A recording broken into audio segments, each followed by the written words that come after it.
This presentation is brought to you by the Beljanski Foundation. Over 50 years of research towards curing cancer the natural way.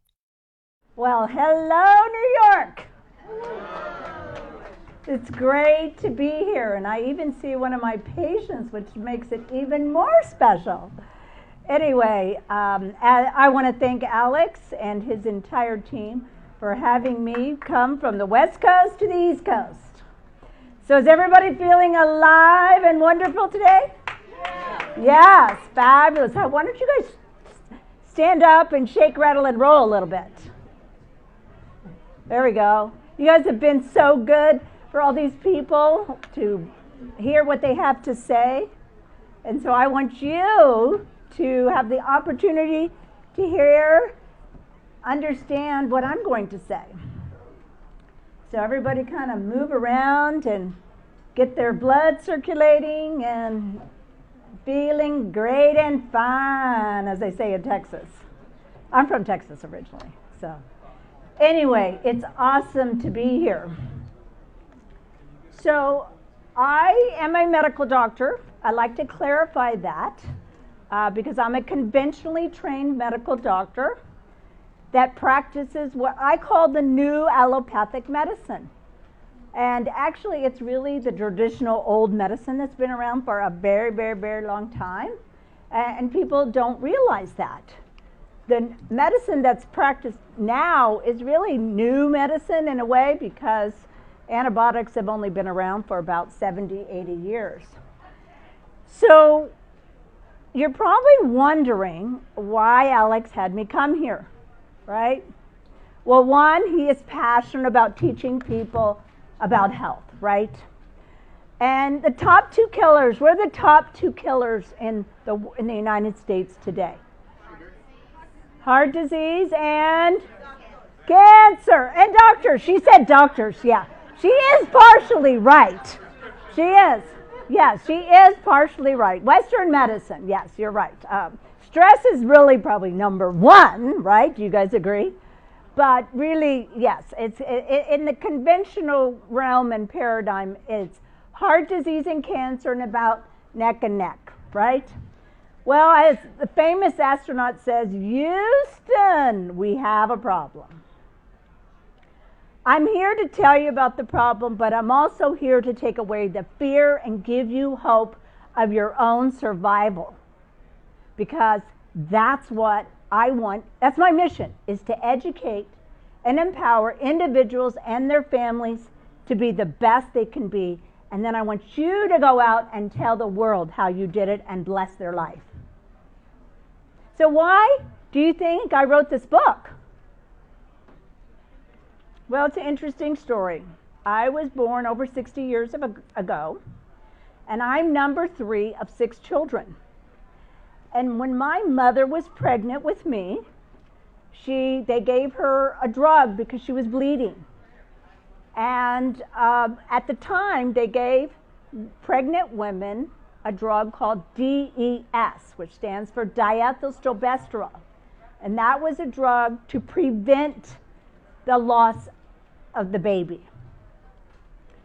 16 years later, fast forward, my parents receive a letter stating that that drug that my mother was given causes cancer in male and female offspring, hormonal problems, anatomical problems, and many other medical problems. So I lived in Houston, Texas at the time. I grew up there. And the large cancer institution is MD Anderson. So I had the unfortunate experience of going to MD Anderson, which is a city of cancer. So I started getting tests and all kinds of things, and I still do to this day. And so when I went to college, I knew I wanted to be a doctor. So I went to when I went to college, I went to University of Texas School of Public Health to get my master's. And I did my master's on DES. So my whole life has been how not to get cancer. So that's what I am going to be teaching you today. And if you do have cancer, I'm going to tell you the new modeling approach of treating cancer.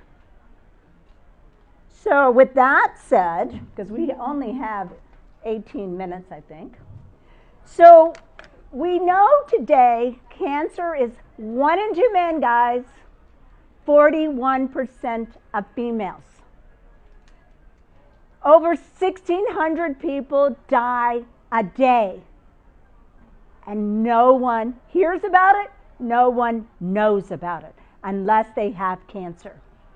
But my job with you today is to tell you about the explosion in illness, but also how you are going to reverse it in yourself, and also teach other people about how we're going to change the healthcare paradigm that is existing today. Because I've been practicing a different way for 30 plus years. But that's not been the way that doctors have been, except the new emerging doctor is changing the way, and that's what Alex is all about, is getting the doctors out there to change the way doctors care for patients. I tell people, doctors will teach patients, but nature will heal. But this is not only in the United States, it's all over the world. And as I said, we're all in this together. So what's ever happening here happens in the rest of the world. So what is the key to curing cancer? Well, first of all, there is not one magic bullet, there's many magic bullets. And as a doctor who's a quarterback for you, he or she must look at all the imbalances in the body. They must recognize all the causes, not the one cause, but all the causes of the disease, and treat the patient systematically if he or she can. So when you have cancer, these are all the things a doctor should be checking. Hormonal imbalances, elevated circulating tumor cells, toxicity, stress, unhealthy diet, lack of oxygen, alcohol and tobacco, and infections. If the doctor is not doing that in you, he or she is not doing your job. Now, we have an unbelievable onslaught exposure of toxins from what we eat, drink, breathe, or put in our skin. Trust me, they're everywhere. Don't think all of us in here are not toxic. We're all toxic to a certain extent. Yes, some of us may have really good detoxification abilities, but we all have a level of toxicity. We would not have the all-time illness high that we have without toxicity. So these are the major 3 categories. There's over 30 cancer-causing factors: toxins, bugs, and biological factors. So we have bugs. For example, if a patient is diagnosed with head and neck cancer, what organism is associated with head and neck cancer? HPV, human papillomavirus. So let's say we do the surgery, we do the chemo, and we do the radiation, but guess if we did not get rid of the HPV, what's going to happen to the cancer? It's going to come right back. So that's why you must go through a very systematic approach with each patient. Guess what? We all have had one of these or more of these in our system. Fungi, parasites. You think that they only have parasites in China and India? No, we all have parasites. We all have fungus. We have all of these bugs that live in us. And so when I see a patient, I try to do the best evaluation to see what he or she may have. Now, this is just a small group of toxicity, but you see, our food is irradiated. Our food is GMO'd. We have lots of additives. There's mercury fillings in our mouth and in the environment. In China alone, they have a very high production of coal. What is the main byproduct of coal? Mercury. So you don't have to have fillings. They don't do fillings. In fact, the first New York dental school here is mercury-free. They're the first one in the United States, and it's here in New York, a mercury-free dental school. There is a worldwide mercury project because mercury is the most dangerous toxin you can have, and you can measure it in your blood and or urine or your hair. Now your mouth is the gateway to the rest of your body. So we have root canals, we have infections, we have cavities, we have gum diseases. They're all a risk factor in getting well, not just in cancer, but in heart disease. Then you have sunlight. Yes, sun is fabulous. It wouldn't be around 12 hours a day if it wasn't great, but too much, and in combination with the pollution, along with the depletion of the ozone layer, is creating more problems. Electromagnetic fields is probably our single greatest toxicity. What do you think is the number one lobby in Washington, D.C.? Telecommunications. Telecommunications. So all of us, that includes me, cell phones, iPads, cell towers, electronics galore. We all are electrical energy beings. Do you guys believe that? Do you guys know physics? Do you know about the 0-point field theory? We're all in the same energy field, being affected by one another and the machines that are around us.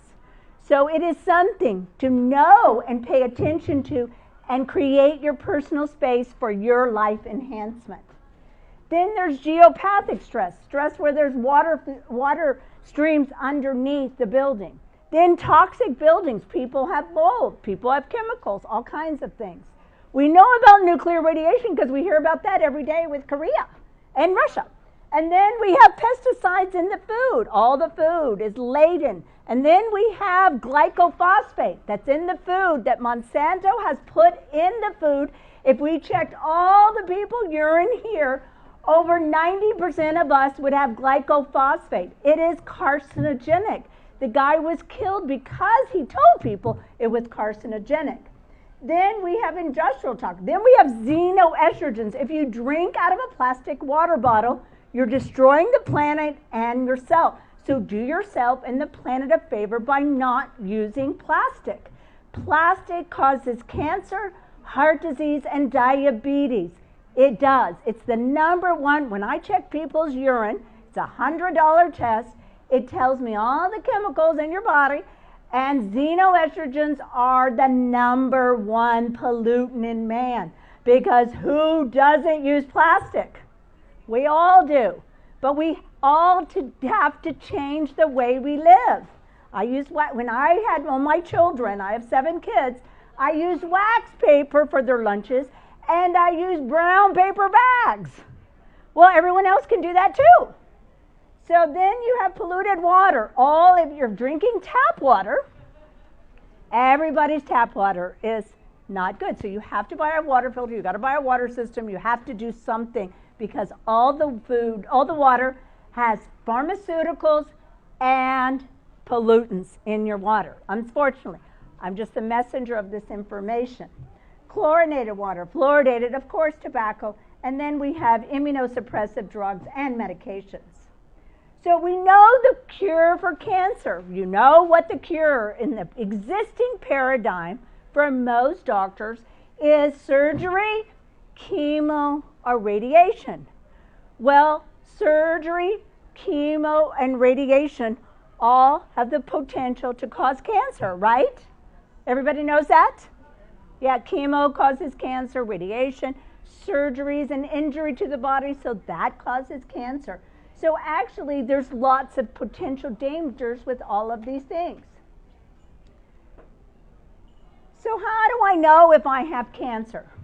Because all of us have the potential to have cancer. Not genetically, because genetically it's only less than 5% of the population has a genetic predisposition. And how can it be genetically predisposed if 1 out of 2 men and 41% of females? That's not genetic. Genetics takes long time. This is not genetic. This is lifestyle and environment, published by the World Health Organization, not by me. The World Health Organization tells us why we have the explosion of cancer. But what if you found a lump or bump? Go to a doctor to go figure it out. Try not to do a biopsy. A biopsy has the potential to spread the cancer, so we want to be careful about that. We have liquid biopsies now that we can figure out if you have cancer. What if you just want to be diagnosed because your brother, sister, mother, father, hairdresser, friend has cancer? Because we all know, all of us here know someone who has cancer. Or I just want to make sure. So here's what it is. So one thing I will tell you, remember I told you, it's not one magic bullet to kill cancer, because this is cancer killing in your body. There's something called apoptosis. That's our body's ability to kill cancer. Apoptosis. It's our own mechanism. We kill cancer cells every day, all by ourselves. All by ourselves. We kill cancer. But does one thing work? No, many things work on the cancer. So let's talk about, these are all the different things that you can do to know if you have cancer, and they're all non-invasive. So I will tell you, look at CRP, the last two, CRP and hemoglobin A1C. CRP is a marker for inflammation, stands for C-reactive protein. C-reactive protein, as I said, is a very specific marker for inflammation. Inflammation is the precursor to all diseases, cancer and heart disease. So it's a simple little blood test that any doctor, any direct lab can do on you. Then hemoglobin A1C, what is that test? If you're diabetic, you know that test, because that's what you get checked all the time. Hemoglobin A1C is a reflection of your blood sugar over 90 days. If you have high sugar, you're much higher risk for cancer. So you don't want to have a high hemoglobin A1C. This is the future of oncology, because once you've had surgery, chemo, or radiation, if you do have that, there is something called circulating stem cells and circulating tumor cells. Those were just discovered in the last 10 years. That is what's responsible for 95% of metastasis and death. So that's the new frontiers of oncology. So what are they? If something is growing a millimeter in size in your body, 1 millimeter, remember that's a pencil line growing in your body, you are releasing circulating tumor cells and stem cells. So let's say you don't have a lump and bump. You can get a blood test for circulating tumor cells and stem cells. And so, of course, as I said, they're responsible for reoccurrence and metastasis. So you want to know that. So what's the link between cancer stem cells and chemotherapy? Well, if they gave chemotherapy, it enhanced the survival of these cells. So that means that chemo is, again, not only cancer causing, but it also makes the stem cells and the tumor cells way more aggressive. Okay, this is a brand new test. It's a couple $100 test, and it does advanced DNA sequencing methods with methylation pattern. It's a blood test. It'll tell you if you're in early stages or late stages. It's brand new test. It's a liquid biopsy, very inexpensive blood test. Then we have the bioimmune survey. This was actually started by 1940 by a very famous German physicist. He's one of those brainiac guys. You have acupuncture points on your fingers and toes that correspond to every organ in your body. An EKG is an energy test. A EEG on your brain is an energy test. This is a very inexpensive energy test that tells you what's imbalanced and if your body is making cancer. I use it all the time. I've been doing it for 19 years. Very accurate, very inexpensive to do. This is a blood test by a laboratory in Florida called American Metabolic Laboratory. It's HCG is the malignancy marker. Then you have PHI, low oxygen. Remember I told you in the beginning, cancer thrives in a low oxygen environment. Then you have CEA, it's a very common tumor marker. So GGTP is liver, thyroid, and adrenal, because these are markers that you have the potential to have cancer in your body. So it will tell us very early. This is a blood test that measures your circulating tumor cells, what I talked about earlier. A lab in Greece, RGCC, And they are in 14 countries in the world. They already check circulating tumor cells. And over 800 doctors in the United States check them here. And you can check your body for circulating tumor cells. So if you've ever had cancer, this is the first thing you want to do. Now, if you've never had cancer and you want to make sure you don't have cancer, this would be a test. It's about $500, so it's not that expensive. So conventional treatment, chemotherapy, radiation. So we now know for the past 35 years, the survival of cancer has not changed in 35 years. Aren't we supposed to be getting better? Yes, we're supposed to be getting better. We can make cell phones that do a jillion functions, but we can't make our body well. What's going on? No, this can't happen. But if you do integrative treatments, you teach someone how to take care of themselves by proper eating, detox, IV vitamin C. We use immune things. We do all kinds of different treatments. And none of them have side effects. None of them hurt the patient, and none of them kill the patient. What a concept. So these are all the natural things that can kill. Not all, many more. These are just some of the things, because patients came up to me all the time. Well, Dr. Keneally, what do you think about cannabis? What do you think about green tea? What do you think about resveratrol? What do you think about curcumin? They all have their place, not all at the same time. We have to figure out what works for you, and you. Each person is individual. So we are what we eat and we're exposed to. So these are the kind of the do not list. I know you're not going to be perfect. I never expect anyone to be perfect. I don't. So, but these are kind of the golden rules. You've got to, not smoke. And I tell my patients who smoke, if you smoke, this is what you have to do to detox, because you know how many hundreds of chemicals. So I tell them, okay, if I can't convince you, and I do know how to teach them how to quit smoking, I do have a special program for patients, but if they're not ready, I'm not going to force it. So the alcohol, soda, pickle, sugar, we already know unfavorable carbohydrates are just sugar, like French fries. And then fast food and processed food. They just came out with a book called Fast Food Genocide. It's how it's killing you. You've heard about the ketogenic diet. In the last couple of years, there's a jillion books now on the ketogenic diet, all under different guises and names, but it's been around since the 60s. It was used to cure epilepsy. Well, now they found out it's the most anti-aging, anti-cancer, anti-everything eating program proven scientifically. So it's basically high good fats, moderate protein, and very low carbs and sugar. Now, detox, I will tell you, I like the word purification better, it sounds better, but we all have to clean up our body. We have to clean up our mind, and we have to clean up our body. And there's all kinds of little things you can do. If you don't have any money, let's say you don't have any money, fast once a week.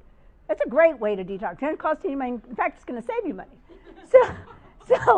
So don't tell me money cannot be an interfering force, because there's so many easy things. You can make your own detox bath. There's all kinds of little tools and tricks you can do for self-care management. Because guess what? If you don't do it, no one's going to do it. But you got 100 trillion cells you got to take care of, and they have garbage every nanosecond. So these are the things you need. You got to get sleep. Sleep is a drug. Sleep. 100 years ago, they slept 10 hours. People barely get 6 hours a night. Address your stress. You can't be stressed. You've got to learn how to train yourself how not to be stressed. Get rid of the food intolerances. Drink lots of clean water. Eat foods that are going to nourish. Think that every morsel of food you're eating is making a good cell. You got to move. We're all sedentary because we work at a computer. Clean up your body and love yourself and love everyone else. So these are the pillars of healing: spirituality, mind, body, immunity, nourishment, detox, lifestyle, and targeted cancer therapies. So that is my worldwide tour of cancer. So all of that's in my book, Cancer Revolution. So thank you guys for listening. I appreciate Alex for his efforts in bringing all of this together, and I appreciate all of you guys listening. So you're welcome.